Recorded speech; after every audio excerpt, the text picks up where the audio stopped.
NJ. And no, Liz, we do not yet know the charges against the former president. As Dave said a moment ago, the indictment is sealed. It is secret. It will not be unsealed here until next week. But that has not stopped the speculation. Could this case be bigger than the hush money allegation?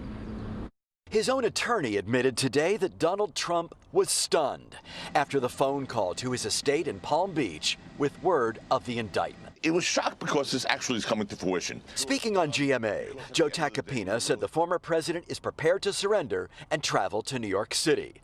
Sources believe he will arrive here sometime on Monday before an afternoon arraignment in Manhattan Criminal Court on Tuesday, where Tacopina insists prosecutors will make a spectacle of the proceedings. Look, I'm sure they'll try and get every ounce of publicity they can from this thing. The president will not be put in handcuffs.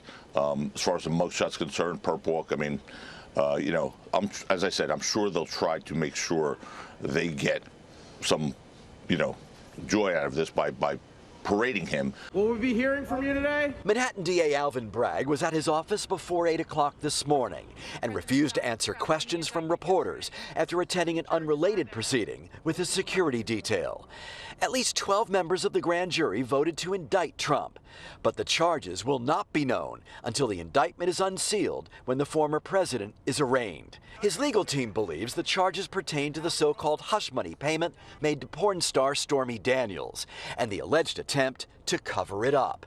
But there is growing speculation now that the case is much bigger than that and could involve a similar payment made to Karen McDougal, another Trump accuser, as well as other potential white-collar crimes related to his business dealings. The former president has denied any alleged affairs or criminal wrongdoing. Michael Cohen, his former fixer, will likely be the prosecution's star witness. He's seething right now. He is beyond angry for many different reasons, but the fact that he is being held accountable, something that he has no desire to ever be. He's never been held accountable. I mean, this is a man who held up the Bible and said he's never apologized to God because he's never done anything wrong. He doesn't understand accountability.